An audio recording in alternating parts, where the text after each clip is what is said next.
a new display of U.S. resolve in the push to help Ukraine in the war against Russia. House Speaker Nancy Pelosi is leading a congressional delegation in Poland today after a surprise trip over the weekend to Kyiv and a meeting with Ukrainian President Volodymyr Zelensky.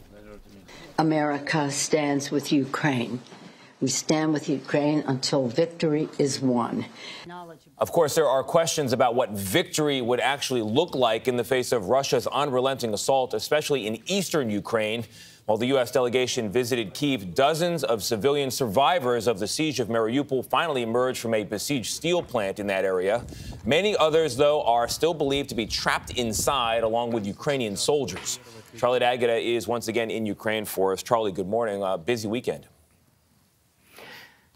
Good morning to you, Tony. Yes, this is what's left of an industrial site after the Russian military found out that Ukrainian forces were using it as a base. They're now closing in on 3 sides. Meanwhile, the evacuation of that steel plant has resumed today. From beneath the rubble and remains of the pummeled steelworks plant, dazed survivors emerged to the light of day. I can't believe it. 2 months of darkness, said Natalia Yuzmanova. We did not see any sunlight. We were so scared. Families, many children, even pets among those now headed toward the relative safety of Ukrainian-held territory. Their rescue after so many failed attempts marks a significant achievement for both the UN and the Red Cross, raising some hope that lives can be saved even from besieged cities like Mariupol.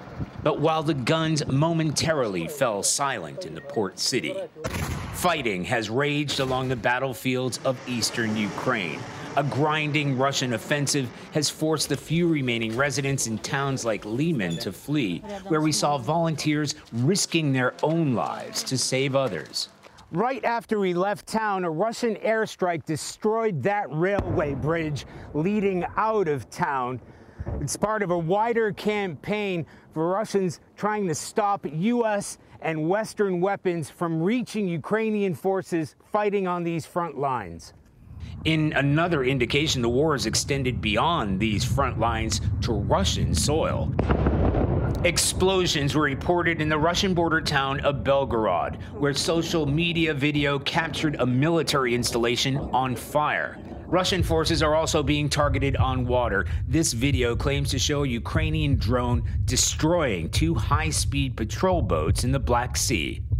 Exhausted Ukrainian soldiers remain outnumbered and outgunned and can only hope America's heavy weapons get here before the Russian military does.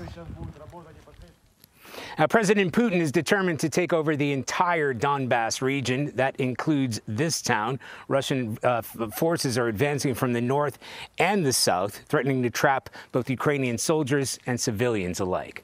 Nate? Charlie D'Agata in Ukraine, thank you.